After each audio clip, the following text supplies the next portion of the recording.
అధ్యక్షులు అంజిరెడ్డి గారు, మాజీ జెడ్పీటీసీ రత్నకుమార్ గారు, బోడ రామచంద్ర గారు, బీఆర్ఎస్ మండల పార్టీ అధ్యక్షులు, బీర్కూర్ సర్పంచ్ ధర్మతేజ గారు,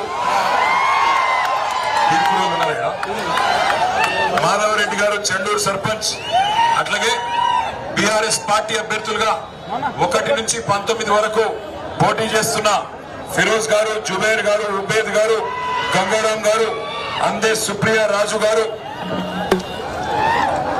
వారితో పాటు ఖలీల్ గారు, అనురాధ సూరి గారు, డి సుకన్య గారు, గాన్ల కృష్ణ గారు, డి శ్రీనివాస్ గారు, రమేష్ యాదవ్ గారు, మోచి గణేష్ గారు, బోడి సీను గారు, ఖాదర్ గారు, అక్బర్ గారు, శ్రీనివాస్ గారు, పర్వీన్ బేగం గారు, ఫాతిమా, జబీన్ లాయక్ గారు, మక్బూల్ గారు, వీళ్ళంతా కూడా మన అభ్యర్థులు కారు గుర్తు మీద మీ దగ్గరకు వస్తున్నారు. ఇక్కడికి వచ్చిన మా ఆడబిడ్డలు, మా అన్నదమ్ములను నేను ఒకటే మాట అడుగుతున్నా, కేసీఆర్ ఉన్నప్పుడు బాగుండేనా లేక రేవంత్ రెడ్డి వచ్చినాక బాగున్నదా? ఒక్కసారి చెప్పు. పక్కన కేసీఆర్ ఉన్నప్పుడే మంచిగుండేనా? हमारी बहने कुछ नहीं बोल रहे, आप बोलिए जरा, कौन रहे से बताता केसीआर साहब कि अभी जो कांग्रेस का दौरा है अभी अच्छा है?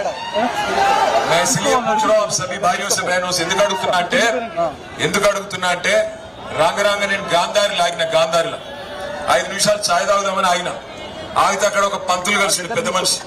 ఆ పంతులు యాడిపోతున్నావు అన్నాడు. బాన్స్వాడ పోతున్నా అన్న. ఎందుకు పోతున్నావు అన్నాడు. ఎలక్షన్ ఉంది, మన వాళ్ళందరికి అంబేద్కర్ లాగా బాగా జమైన్లు, మేము పోయి మాట్లాడేది ఉన్నది అన్న.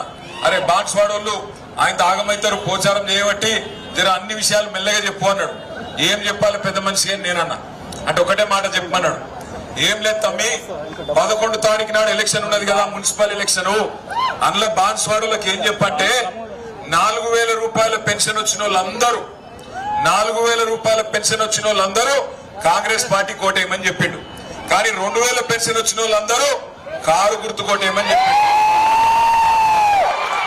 తులం బంగారం వచ్చిన వాళ్ళందరూ కాంగ్రెస్ కోటేసుకోండి. కానీ కళ్యాణ లక్ష్మి, షాదీ ముబారక్ 1,00,000 రూపాయలు వచ్చిన వాళ్ళందరూ కారు గుర్తు కోటేయమని చెప్పిండు. అట్లాగే నెలకు 2,500 మహిళలకు ఇస్తా అన్నారు కదా మహాలక్ష్మి అని.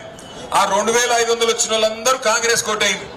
కానీ బతుకమ్మ చీర తీసుకున్న వాళ్ళందరూ ఏ గుర్తు కోటేయాలి? కోన్సీ నిషానే వారి ఒక పంతులు గారు చెప్పిండు, నాకైతే తెలియదు, పెద్ద మనిషి చెప్పిండు, మీ అందరికి బాన్స్వాడలోకి చెప్పిండు. ఇంకొక మాట కూడా చెప్పిండు పంతులు గారు. ఇప్పుడు మీరు ఎల్లుండి 11 తారీఖు నాడు ఎలక్షన్ లో ఓటేస్తానికి పోయినప్పుడు అక్కడ అన్ని గుర్తులు ఉంటాయి. మీకు చేయి ఇచ్చిన పార్టీ ఉంటది, చెవులో పువ్వు పెట్టిన పార్టీ ఉంటది, మిమ్మల్ని మంచిగా కారులో కూర్చోబెట్టుకొని తీసుకుపోయిన పార్టీ ఉంటది. పంతులు గారు చెప్పిండు, మళ్ళీ మీరు నన్ను అనొద్దు. ఆయన ఏం చెప్పిండంటే 11 తారీఖు నాడు ఒక కారు గుర్తు దిక్కు తప్ప వేరే ఏ గుర్తు దిక్కు చూసినా కళ్ళు పోతాయట. తర్వాత నాకైతే తెలియదు. మళ్ళా కళ్ళు ఖరాబ్ అయితే ఇప్పుడు కంటి వెలుగు ప్రోగ్రాం కూడా లేదు.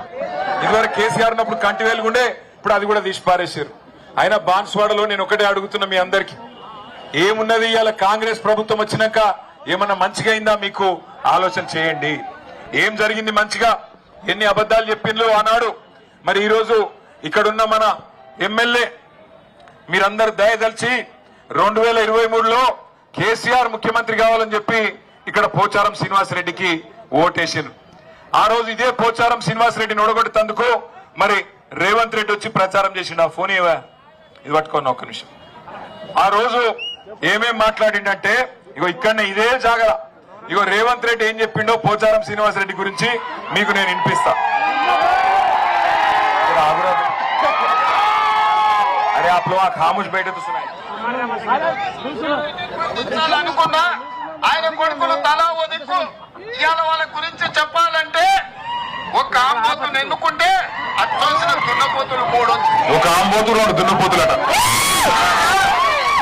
ఊర్లలో మైసమ్మకు దున్నపోతులే నిలిచిపెడతారు. అవి ఎక్కడ పడితే అక్కడ దొంగ సైన్యాల వాడి బాన్స్వాడలో మైసమ్మకి ఇచ్చిన దున్నపోతులాక ఊరు మీద వాడి మేస్తున్నారు. కొంచెమైనా సిగ్గుచేరముందా అని నేను అడుగుతున్నా.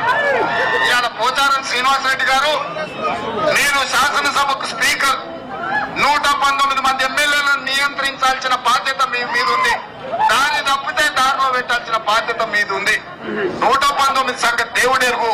అచ్చోసిన ఆంబోతులాకున్న నీ 2 కొడుకులను నియంత్రించి గమనించలేవా? ఇక్కడ ఇసుక దోపిడీ మీద, మందిరంలో ఇసుక దోపిడీ మీద, కంకర దోపిడీ మీద, ఎవరు ఇల్లు కట్టాలన్నా ఇటుక మీ దగ్గరనే కొనాలి, కంకర మీ దగ్గరనే కొనాలి, సిమెంట్ మీ దగ్గరనే కొనాలి, కమిషన్లు మీకే ఇవ్వాలి. ఇవాళ ఈ ప్రాంతంలో అభివృద్ధి అంటున్నాడు. అభివృద్ధి కాదయ్యా, నీ కోసం కాంట్రాక్టులు తెచ్చుకొని నువ్వు పనులు చేసుకుంటున్నావు. రోడ్లు వేస్తే నువ్వే వేస్తే, సీసీ రోడ్లు వేస్తే నువ్వే వేస్తే, సైడ్ లైన్లు కడితే నీ కాంట్రాక్టే. ఇవాళ ఇన్ని రకాల దుర్మార్గాలకు పాల్పడుతున్న పోచారం శ్రీనివాసరెడ్డిని ఈ బాన్సువాడ ప్రజలు పొందబెట్టాల్సిన సమయం. పోచారం శ్రీనివాసరెడ్డిని పొందబెట్టాలన్నట.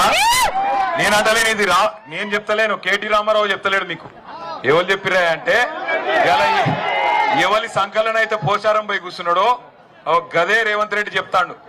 పోచారం శ్రీనివాసరెడ్డి అనే పెద్ద మనిషి ఆంబోతట, ఆయన కొడుకులు ఇద్దరు దున్నపోతులట. మైసమ్మ కాడ దున్నపోతులను కట్టేసినట్టు మరి ఇద్దరు దున్నపోతులను ఊరి మీదకి వదిలినావు. కంకరల కాంట్రాక్టు, ఇసుక దోపిడి నీదే అని ఇదే అంబేద్కర్ చౌరస్తాల రేవంత్ రెడ్డి పోచారం శ్రీనివాసరెడ్డిని మరి ఆ రోజు తిట్టిన బూతులు ఇవి. మరి ఒక్క నిమిషం, పోచారం శ్రీనివాసరెడ్డి అనే గొప్ప పెద్ద మనిషి ఆయనే మాట్లాడిండో ఒక్కసారి మీకు వినిపిస్తా. జన్మలు మరవలేము సార్. ప్రాణం ఉన్నంత వరకు లేదు సార్. ఇంత మంచి నాయకుడు నేను కూడా 47 సంవత్సరాలు చూస్తున్నా సార్. అనేక మంది చూసిన, కానీ రకరకాల మనుషులు ఉంటారు. చెప్పేది ఒకటి, చేసేది ఒకటి. కానీ మనస్ఫూర్తిగా సహృదయంతో చల్లటి చూపుతో పోచారం శ్రీనివాసరెడ్డి వెంకటేశ్వర స్వామి సాక్షిగా చెప్పిండు కేసీఆర్ గారికి. ఏం చెప్పిండు ఎరికేనా? నేను 47 ఏళ్లలో చాలా మంది ముఖ్యమంత్రులను చూసినా, కానీ నీ అంత మంచోని చూడలేదు సారు. సచ్చే వరకు, ప్రాణం ఉన్నంత వరకు నీతోనే ఉంటా అని చెప్పిండు. మరి ఇప్పుడు చచ్చిపోయిండా బతుకున్నాడా? బతికే ఉన్నాడా? సప్పుడే ఏదైనా బండ కట్టుకొని బాయిలో దుంకుమని రాదు. ఎందుకు బతికి? బాన్సువాడ ప్రజలు ఓటేసింది దేనికి? ఈ ముసలాయన చేస్తున్నది దేనికి? నాకు అర్థం కాక అడుగుతా. ఏమన్నా సిగ్గుందా? గిన్ని బండ బూతులు తిట్టినోని పట్టుకొని, గిన్ని బండ బూతులు తిట్టిన రేవంత్ రెడ్డి దంకల పోయి ఇలా కూర్చున్నాడు. నేను ఒకటే మాట అడుగుతున్నా, ఎందుకు పోయినావు? ఓటేసిన బాన్సువాడ ప్రజలకు మోసం చేసి ఎందుకు పోయినావు చెప్తావా పోచారం శ్రీనివాసరెడ్డి గారు? ఎందుకు పోయినావు? దేనికోసం పోయినావు? ఇక్కడికి వచ్చిన మా ఆడబిడ్డలు మీరు చెప్పాలా. మరి మీకు ఎల్లుండి పోలింగ్ ఉన్నది, ఓటేయాలా మీరు 11 తారీఖు నాడు. నేను అడుగుతున్న ఒక్క మాటకు సమాధానం చెప్పాలా మీరు. 4000 పెన్షన్ ఇస్తామన్నారు కాంగ్రెస్ వాళ్ళు, 100 రోజుల్లోనే ఇస్తామన్నారు. వచ్చిందా?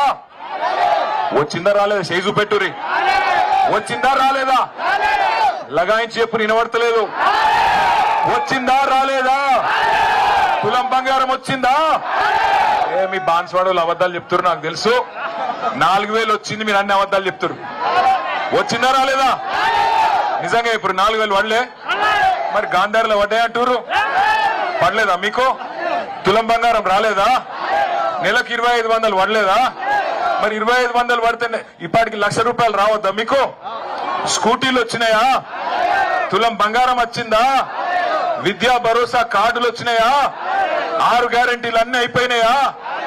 రైతులకు రైతు భరోసా పడ్డదా? 15,000 రూపాయలు వచ్చినాయా? యూరియా బస్తాలు దొరుకుతున్నాయా? మార్పు బాగుందా? అయినా సిగ్గు లేకుండా చేయి గుర్తు గుద్దుదామా? మనకు సిగ్గు లేదా? ఉందా లేదా? అదన్నా చక్కగా చెప్పురి. ఉన్నదా లేదా? మరి గిన్ని రకాలుగా హింసిస్తుంటే ఇంకా చేయి గుర్తు గుద్దుతాం. మనం గుద్దుతామా? పక్కానా లేదా? हमारे माइनॉरिटी भाइयों से बहनों से पूछ रहा हूं मैं, आपको भी वादा करे, आपको क्या बोले? माइनॉरिटी सब प्लान लाएंगे बोले. मौलाना आजाद के नाम पे तालीम तोहफा बोले, कुछ मिला क्या आपको? रमजान तोहफा వచ్చిందా చెల్లే? रमजान तोहफा मिला क्या आपको? బతుకమ్మ చీర మిలా? నై మిలా కి మిలా?